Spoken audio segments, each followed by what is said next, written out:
नमस्कार दोस्तों, smart GK study 99 channel पर आप सभी का स्वागत है। आज की क्लास में हम पढ़ने जा रहे हैं भारत के प्रमुख पठार।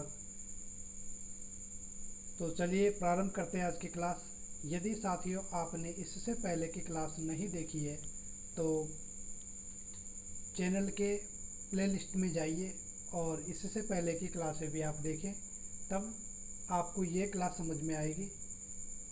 गागर में सागर भरने वाली क्लासें हैं ये, और मैं मानता हूँ कि जिन छात्रों ने पहले तैयारी कर रखी है और यदि इन वीडियो को वह देख रहा है तो उन्हें निश्चित रूप से अधिक लाभ प्राप्त होगा। यदि कोई पहली बार भी पढ़ रहा है तो भी उसे 100% लाभ प्राप्त होगा।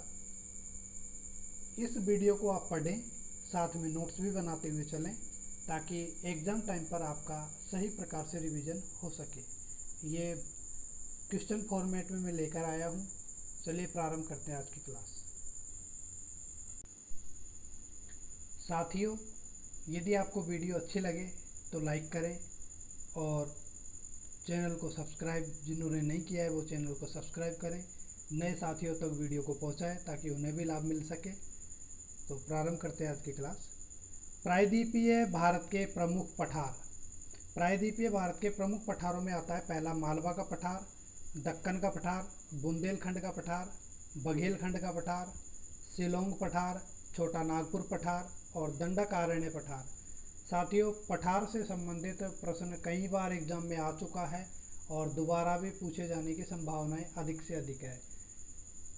भारत की जीके से रिलेटेड जो भी टॉपिक्स हैं बहुत ही इजी प्रश्न आते हैं। हमने बस दिमाग पर यह बना रखा है कि इंडिया जीके बहुत कठिन है, यहाँ से प्रश्न बहुत कठिन आते हैं, गहराई में कभी नहीं आए, बहुत ही ऊपर ऊपर का पूछता है। तो इस वीडियो को पढ़ने के बाद आपका एक क्वेश्चन गलत नहीं होगा, ऐसा मेरा मानना है। मालवा का पठार। मालवा का पठार, इसका विस्तार है मध्य प्रदेश तथा गुजरात राज्य में। कहाँ पर है इसका विस्तार? मध्य प्रदेश तथा गुजरात राज्य में। और राजस्थान में दक्षिण पूर्व में स्थित हाड़ौती का जो पठार है वह मालवा के पठार का ही भाग है। राजस्थान के दक्षिण पूर्व में कोटा, बूंदी, बारा, झालावाड़ में जो पहाड़ियाँ हैं, हाड़ौती का पठार जिसे कहते हैं, वो मालवा का पठार का ही भाग है। और चंबल नदी मालवा के पठार को दो भागों में बांटती है। चंबल नदी मालवा के पठार को कितने भागों में बांट रही है? दो भागों में। और मालवा का पठार बेसाल्टिक लावा से बना हुआ है। किससे बना हुआ है? बेसाल्टिक लावा से इसका निर्माण हुआ है। मालवा के पठार का जो विकास है वह ज्वालामुखी के दरार नुमा उद्गार से हुआ है। ज्वालामुखी के दरारनुमा उद्गार से इसका विकास हुआ है। अब आता है बुंदेलखंड का पठार। बुंदेलखंड का पठार कहाँ पर है? मध्य प्रदेश तथा उत्तर प्रदेश राज्य में। मध्य प्रदेश एवं उत्तर प्रदेश राज्य में बुंदेलखंड का पठार है। यह एक ऊबड़ खाबड़ पठार है। यह किस प्रकार का पठार है? ऊबड़ खाबड़ पठार है, जो कि उत्खात भूमि के लिए प्रसिद्ध है। ये प्रश्न कई बार एग्जाम में आ चुका है। भारत का कौन सा पठार उत्खात भूमि के लिए प्रसिद्ध है? तो बुंदेलखंड का पठार। चंबल नदी इस भाग में अवनाली का अपरदन करती है, जिसे रेवाइन के नाम से जाना जाता है। चंबल नदी बुंदेलखंड के पठार में अवनाली का अपरदन करती है, जिसे रेवाइन के नाम से जाना जाता है। और बुंदेलखंड पठार में सर्वाधिक अवनाली का अपरदन पाया जाता है। अवनाली का अपरदन कहाँ पर? बुंदेलखंड के पठार में। और यहाँ पर बीहड़ भी पाए जाते हैं। तो चंबल नदी के आसपास के क्षेत्र में बीहड़ सर्वाधिक होते हैं। बीहड़ सर्वाधिक पाए जाते हैं। बीहड़ किसे कहते हैं? वह डांग क्षेत्र जहाँ से कोई नदी निकली, नदी निकलने के कारण जो मिट्टी का जो कटाव हुआ और कटाव होने से वो दरारें पड़ गई, इस प्रकार से डरावना जंगल क्षेत्र बन गया, वो बीहड़ कहलाता है। डाकू रहते हैं बीहड़ में। बघेलखंड का पठार। अब आता है बघेलखंड का पठार। बघेलखंड का पठार कहाँ पर है? उत्तरी छत्तीसगढ़ में बघेलखंड का पठार है। और इस पठार में लौह अयस्क के भंडार पाए गए हैं बघेलखंड पठार में। अब आता है छोटा नागपुर पठार। छोटा नागपुर पठार कौन से राज्य में? पश्चिम बंगाल, झारखंड और उड़ीसा, इन 3 राज्यों में फैला हुआ है। और छोटा नागपुर पठार को भारत का रूहर कहते हैं। भारत का रूर किसे कहा जाता है? छोटा नागपुर पठार को। अर्थात छोटे नागपुर पठार में सबसे ज़्यादा कोयला पाया जाता है, तो कोयले उत्पादन के कारण इसे रूर क्षेत्र के नाम से जाना जाता है, भारत का रूर।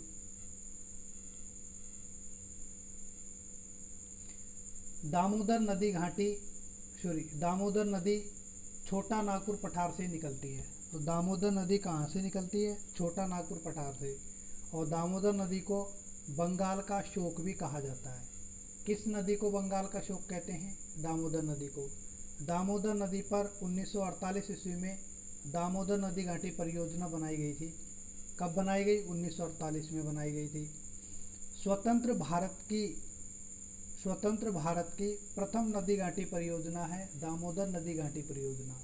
ये प्रश्न कई बार एग्जाम में आ चुका है। स्वतंत्र भारत की प्रथम नदी घाटी परियोजना कौन सी है? तो दामोदर नदी घाटी परियोजना है। दामोदर नदी घाटी परियोजना किस पर आधारित है? तो टेनेसी नदी घाटी परियोजना। टेनेसी जो कि अमेरिका की नदी है, तो इस पर आधारित इसका जो मॉडल है उसी को अपनाया गया है। तो टेनेसी नदी घाटी परियोजना पर आधारित है।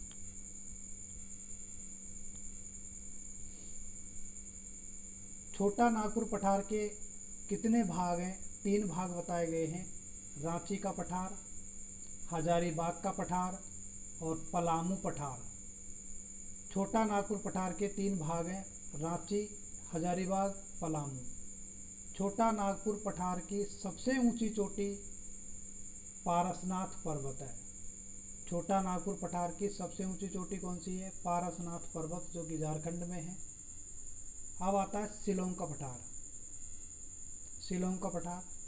शिलोंग का पठार का विस्तार कहाँ तक है? मेघालय राज्य में। और यह गारो, खासी, जैंतिया पहाड़ियों से बना हुआ है शिलोंग का पठार। शिलोंग का पठार कीप नुमा पहाड़ी के रूप में प्रसिद्ध है।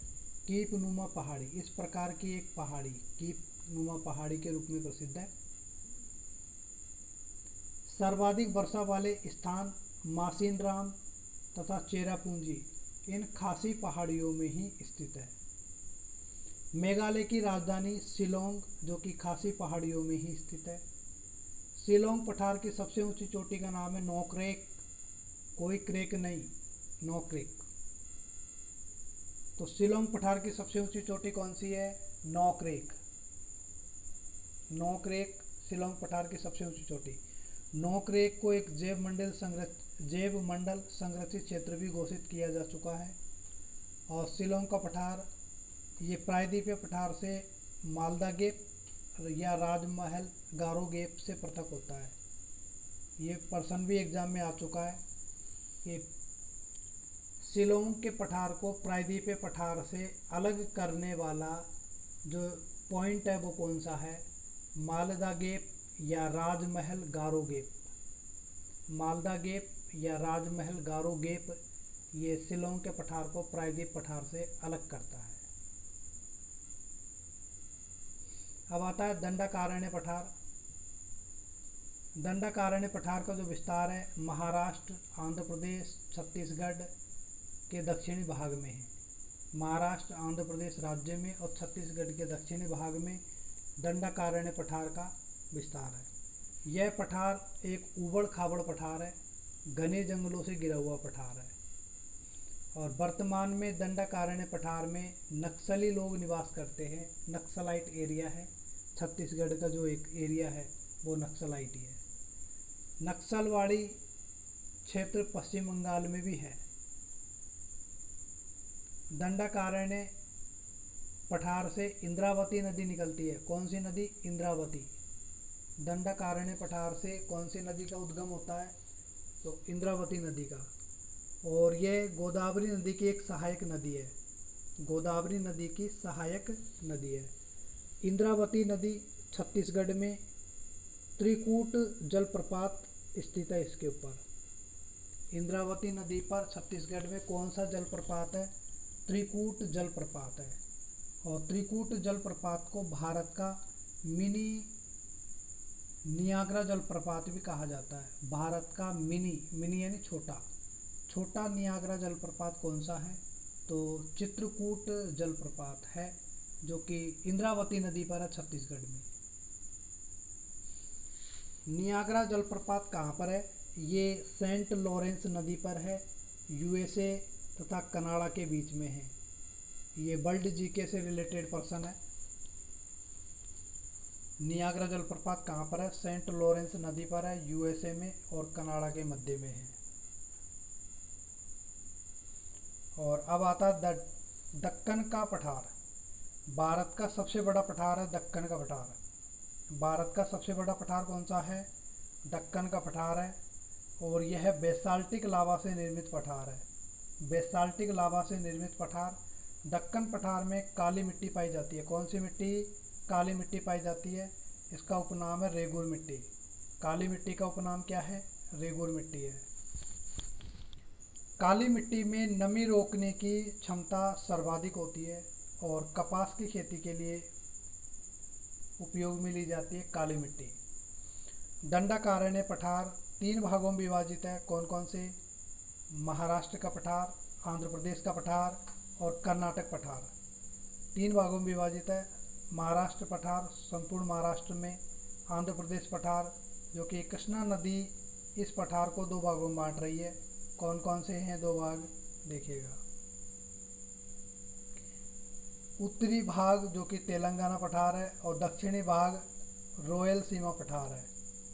तो आंध्र प्रदेश पठार को कृष्णा नदी कितने भागों में बांटती है? 2 भागों में, उत्तरी भाग और दक्षिणी भाग। उत्तरी भाग का नाम क्या है? तेलंगाना का पठार। दक्षिणी भाग का नाम क्या है? रॉयल सीमा पठार। और कर्नाटक का जो पठार है इसका उपनाम क्या है? मैसूर का पठार। कर्नाटक के पठार का उपनाम है मैसूर का पठार। और यहाँ पर लौह अयस्क के भंडार पाए जाते हैं। किसके? लौह अयस्क के भंडार पाए जाते हैं कर्नाटक के पठार में। तो आज की क्लास में इतना ही। मिलते हैं अगली क्लास में। धन्यवाद। वीडियो आपको अच्छी लगी हो तो लाइक करें और शेयर करें। चैनल को सब्सक्राइब नहीं किया है तो चैनल को सब्सक्राइब करें। अधिक से अधिक लोगों तक इसे शेयर करें ताकि उन्हें भी लाभ मिल सके। Thank you.